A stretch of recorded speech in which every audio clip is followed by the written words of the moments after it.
One of my very favorite Christmas stories is about a little boy who seemingly didn't fit in, but who desperately wanted to be in the Christmas pageant at church. And he was there as the first person to arrive for the first practice for the Christmas pageant. And as he was there, he listened to the leader of the pageant as she gave out the parts for Christmas, the pageant itself. And she talked about the wise men. And he wanted to be a wise man desperately because he thought it was pretty cool to wear the crowns from Burger King and to, bring the gifts of gold, frankincense, and myrrh to Jesus.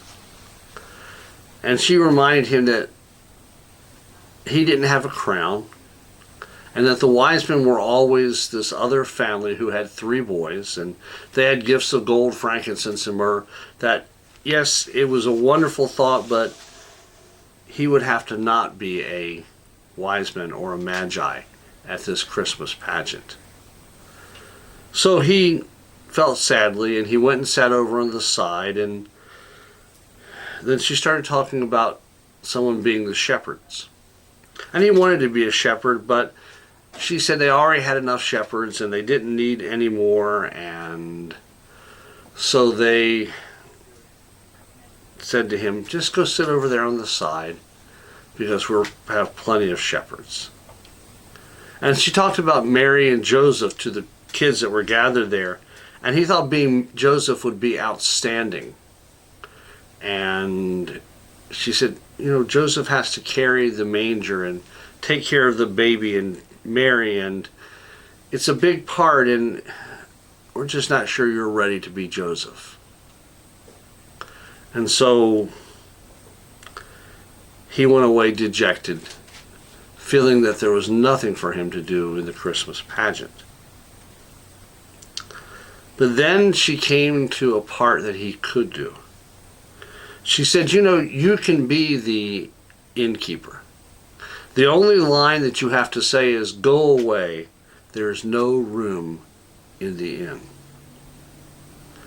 And he agreed. And for the time before the pageant was due to start, he practiced in front of the mirror. He said his lines 8 or 10 or 12 different ways. He was so ready, so well prepared for the night of the Christmas pageant. And finally that night came, and he practiced again that day, and he was well prepared. He went that night, and all the parents were there, and all the children were there, and there were so many things going on and so much happening that it kind of felt a little overwhelming. Maybe even a little bit intoxicating. He was filled with joy, filled with excitement. He was nervous. So the play started, and they came to the time when Mary and the very pregnant Joseph, who was actually a teenage girl with a pillow under her robe, show up at the inn, and they knock on the door. And the little boy is supposed to answer, go away, there's no room at the inn.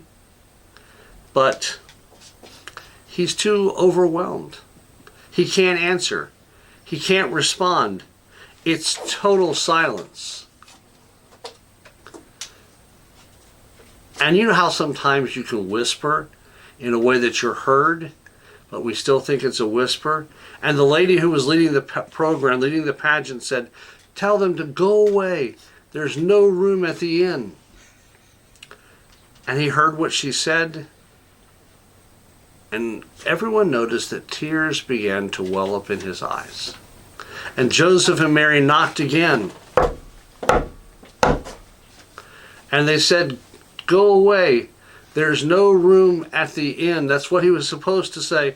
That's what they wanted him to say. But he still couldn't speak. And overwhelmed with emotion, he says, There's no room at the inn, but Jesus can have my room if he wants it. That's to me what Christmas is all about. Opening to Jesus the room of our heart and lives so that he can come in and fill us with the joy, the hope, the love, the faith of Christmas. So as we hear this Christmas story, don't turn Christ away. Instead, open your heart and life to Jesus, that he might come in. Have a blessed day. Merry Christmas.